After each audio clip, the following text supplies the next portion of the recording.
तो ये शहबाज गिल साहब औरतों की किरदार कशी करते हुए हमेशा नजर आ रहे हैं अपने व्लॉग्स के अंदर। तो ये क्या प्रॉब्लम क्या है सर, व्यूज मसला ज्यादा क्या है मिलते हैं, उनको?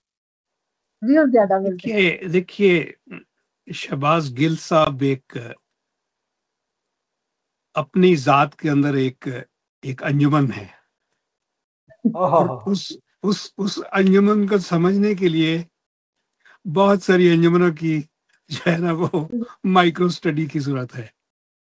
अच्छा। मेरे लिए वो शख्स सवाए इसके के एक कल्ट का फ्रंटमैन है।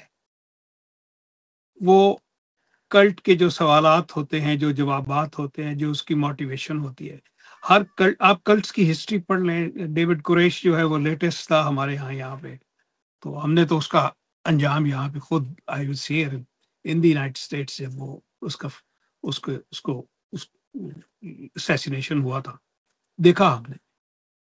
तो उसके भी इस तरह तीन चार फ्रंटमैन थे जो कि इस लेवल पे काम नहीं कर रहे थे। लेकिन कुछ लोग पीटीआई को कल्ट कहते हैं, मैं इसको कल्ट, एक इसके एक हिस्से को कल्ट कहता हूँ, सारी को कल्ट नहीं कहता। जी कल्ट्स जो होती हैं उनके मकासद के अंदर इक्तदार नहीं होता। जी। इक्तदार उनकी, जो जो कल्ट्स की हिस्ट्री देखी है हमने, जो मशहूर कल्ट्स देखी है आज तक, उनकी हिस्ट्री पढ़ें तो किसी का भी ये इरादा नहीं था कि जी मैंने वजीर आजम बनना है, और वजीर आजम बन के बाकी तमाम पार्टियों को खत्म करके मैंने को 15-20 साल हुकूमत करनी है, और अपनी एक जो एक एक हेरिडिटी कायम यहाँ पे करनी है, अपने आप को एक किस तरह से अपनी अपनी बादशाह। लेगेसी बनानी है।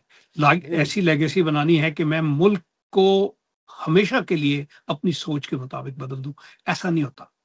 सो इस कल्ट की जो एक लिमिटेड सा एक रोल है पीटीआई का, इमरान खान की शख्सियत को उभारना, और उसको उभारने के लिए कोई भी ऐसी ताकत जो उसके अगेंस्ट हो उसको सिरे से अपरूट करने की कोशिश, ये काम शहबाज गिल साहब को दिया गया है। और उसके अंदर चाहे खवातीन आ जाएं, उसके अंदर बच्चे आ जाएं, उसके अंदर बुजुर्ग आ जाएं, और इवन टू द एक्सटेंट उसके अंदर जो सबसे ज्यादा इंसान के पास एक मुतवर्रक चीज होती है अपने अल्लाह और अपने फेथ के बाद, वो उसका वतन, उसकी स्टेट होती है। वो जी उसको भी बेचने, बर्बाद करने, मिसमार करने के ऊपर जो है वो तैयार हो जाते हैं। तो जी। इन लोगों की हैसियत, अहमियत उन्हीं लोगों के नजर में है जो कि एक शख्सियत परस्ती के अमल के अंदर जो है मुब्तला है। जो जी। लोग समझदार हैं, जो लोग जी शऊर हैं, उनके लिए इन लोगों की कोई अहमियत नहीं है।